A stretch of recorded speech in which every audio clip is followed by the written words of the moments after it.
7h30, c'est l'invité café. Jean-Marie Antou, bonjour. Bonjour. Alors, vous étiez donc hier à la présidence, reçu par le gouvernement, tout comme vos collègues donc syndicats. Alors, ce type de rencontre, tout d'abord, chaque 1er mai, comme ça, revêt quel intérêt au-delà de la symbolique et de la satisfaction d'avoir encore et encore répété les mêmes revendications? Premièrement, c'est un respect envers nos dirigeants. Et après, bon, faut savoir qu'à l'époque, il y avait des marches à faire. Mais bon, je ne sais pas pourquoi ça se fait plus. Mais pour nous, et moi, c'est pour aller remettre nos revendications au gouvernement. C'est pas pour négocier. On a respecté le timing, contrairement aux autres. C'était combien de temps?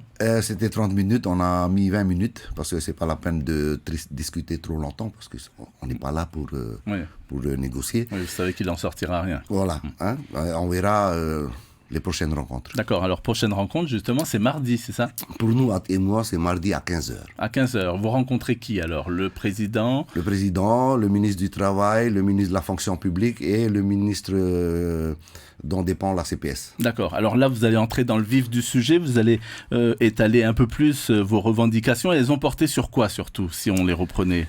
Alors, il y a 4 gros points. Il y a la PSG, le Code du travail, il y a le travail en Polynésie et un peu de social. Et sur le plus gros point au niveau de la PSG, il faut savoir que la PSG, c'est pas seulement la retraite. La PSG, c'est un tout. Il y a la maladie, il y a la famille, il y a les allocations. Protection sociale généralisée. Il y a un tout. Mais tout le monde croit que la PSG, c'est que la retraite. Non. Aujourd'hui, il faut démarrer sur les autres parce qu'on a perdu du temps, 3 ans sur la retraite. Normalement, ça devait déjà se terminer si tout le monde était venu à table discuter au moment opportun. Mais bon, allez, maintenant on ne regarde plus derrière, on commence à avancer. Il y a beaucoup de choses qui restent à faire. 70% des revendications de Hat et moi ont été acceptées par le gouvernement à l'Assemblée Polynésie. D'accord. Et il reste les 30%. Alors il reste 30%, c'est sur quoi? Alors les 30%, c'est sur les abattements.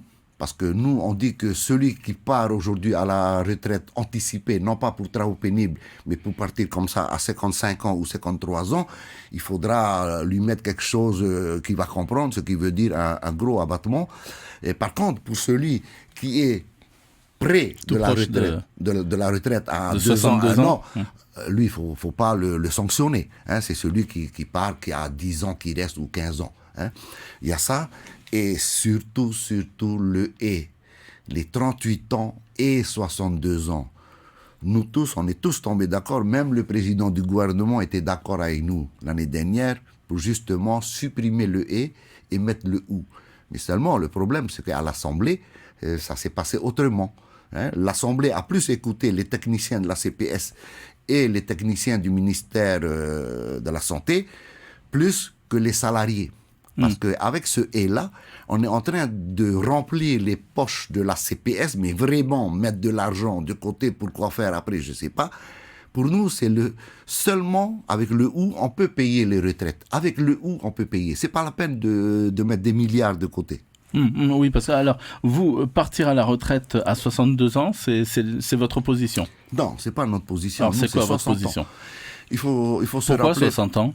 Il faut se rappeler qu'en 98, les actuaires de Métropole sont venus pour faire un audit.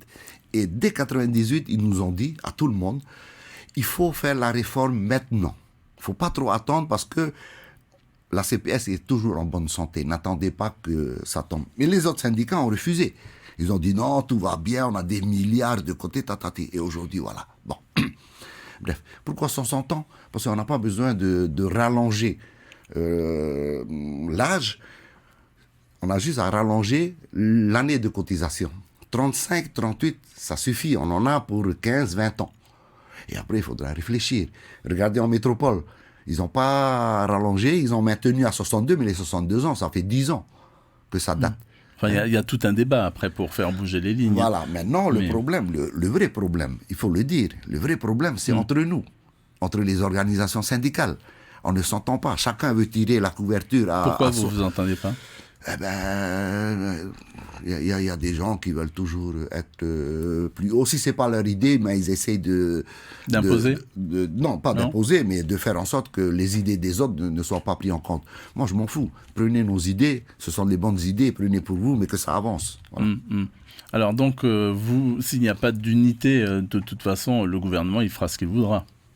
C'est pour ça, pas le gouvernement, l'Assemblée. Oui, mais ce sont des lois de pays. Ils ont largement la majorité, ils feront ce qu'ils voudront. Tout à fait. Ils feront ce qu'ils voudront. Ben, c'est ce qu'ils ont fait.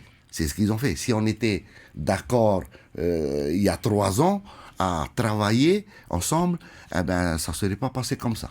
On n'arrête pas d'entendre que les chiffres sont au rouge à la CPS, que l'on fonce droit dans le mur. Et vous dites l'argent est là. On n'a pas besoin d'inventer... Non, il n'y a pas besoin de mettre le « et » pour mettre beaucoup d'argent à la CPS. C'est vrai, on est au rouge. Mais si la réforme n'avait pas été faite, on serait vraiment dans le rouge. Foncé. Là. Aujourd'hui, on est dans le rouge. On ne pourra plus payer les retraites. Là, on est dans l'orange. On est dans l'orange. On est dans l'orange. L'orange pour qui? Pas pour la CPS, parce qu'il va se remplir les poches avec le « et » jusqu'à 62 ans. Mais orange pour les salariés, parce que c'est eux qui vont douiller. Il y aura des augmentations, il y a des pourcentages. Et il y aura la durée encore à supporter. Mais alors, même en restant pour reprendre vos couleurs, dans l'orange, mais où trouver l'argent pour financer les retraites? C'est la grande question. Eh bien, vous savez qu'en métropole, la sécurité sociale, aujourd'hui, a 1000 milliards de déficit. 1000 milliards d'euros. Ça fait beaucoup, ça. Pas mal. Et c'est financé par l'État. Ici, en Polynésie, la CPS est gérée par le pays et financée par nous, les salariés et les employeurs. Atemo a toujours dit qu'il faut rendre la gestion de la CPS par ceux qui payent et non pas par ceux qui ne payent pas et qui contrôlent et qui décident. Voilà. Et si c'était les salariés et les employeurs qui avaient géré leur caisse, ça ne serait pas passé comme ça. Parce qu'il faut savoir qu'aujourd'hui encore, le pays rembourse les emprunts qu'ils ont fait à la CPS. La CPS, il fut un moment jusqu'en 2006, c'était une banque pour le pays. Et ça, les milliards, il faut les rembourser. Voilà. Alors, mais ça, est-ce que, par exemple, lorsque vous en discutez avec le président Édouard Fritsch, il vous entend? Oui. Non, mais c'était pas Édouard Fritsch à l'époque. Non, mais aujourd'hui. Aujourd'hui, oui. Moi, je sais qu'avec At et moi, on travaille bien. On travaille bien avec le gouvernement d'Édouard Fritsch. Bon, on n'a pas toujours 100%, mais on nous écoute. On nous entend peut-être écouter, je ne sais pas. Alors, cela dit, vous allez vous revoir donc mardi, mais on a du mal en même temps à entrevoir le bout du tunnel, parce que vous ne vous entendez pas avec les autres syndicats. Vous avez des propositions, mais bon, le gouvernement va vous dire oui, peut-être, mais il fera ce qu'il voudra. Finalement, vous êtes sûr que vous allez aboutir à quelque chose? Il faut se battre. Il faut se battre pour les salariés. Et moi, je suis à la retraite, ça fait 2 ans. Mes adhérents m'ont demandé de rester encore un peu, mais d'ici la fin de l'année, je vais m'en aller. Alors, le peu de temps qui me reste pour me battre au niveau syndical, je me battrai pour faire avancer les choses. Alors, ça commence déjà mardi, par exemple. Mardi. Alors, à propos de la PSG, la protection sociale généralisée, vous avez déclaré que c'est pas seulement donc aux salariés et aux employeurs de payer, il faut que les politiques payent leur part aussi. Ça veut dire? Ils cotisent dans une assurance. Ils cotisent dans une assurance. Et c'est pour ça que je dis, c'est eux qui décident, mais ils ne cotisent pas dans cette caisse-là. C'est pas normal. Si tu décides, tu dois mettre aussi ta part. Le président a annoncé en début d'année qu'ils allaient le faire. Mais bon. Mais ce n'est pas Atiemo qui a demandé à ce que le membre de l'Assemblée, gouvernement, cotise à la CPS, ce sont les autres syndicats. Si vous voulez avoir mon sentiment à moi, si on fait le calcul, moi, j'aimerais pas qu'ils soient là. Parce qu'ils coûtent tellement cher, ils vont être toujours au plafond, et c'est eux qui vont bouffer le pognon de la CPS.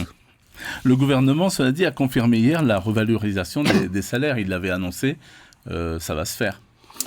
Hier aussi, At et moi a dit au gouvernement qu'on n'était pas d'accord, qu'il fallait maintenir l'augmentation comme aujourd'hui à 152 000 et quelques.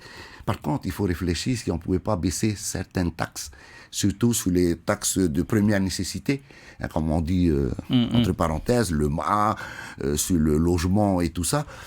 Le président dit oui, c'est bien comme demande, mais seulement vous savez bien que les taxes font que si le pays aujourd'hui peut faire quelque chose, les investissements, c'est les taxes, les salaires des fonctionnaires, c'est les taxes. On ne dit pas qu'il faut baisser toutes les taxes, mais voir quelles taxes on peut le faire. Mais augmenter, les autres vont augmenter pour rattraper ce qu'ils ont payé en plus. Ça ne va pas changer. Merci beaucoup Jean-Marie Antou d'avoir accepté notre invitation. Je rappelle donc que vous êtes le secrétaire général de Atia Imwa et que vous avez donc rendez-vous de nouveau avec le président Fritsch et quelques membres de son gouvernement mardi pour travailler sur vos revendications. Merci. C'était l'invité café, 7h30 du lundi au vendredi.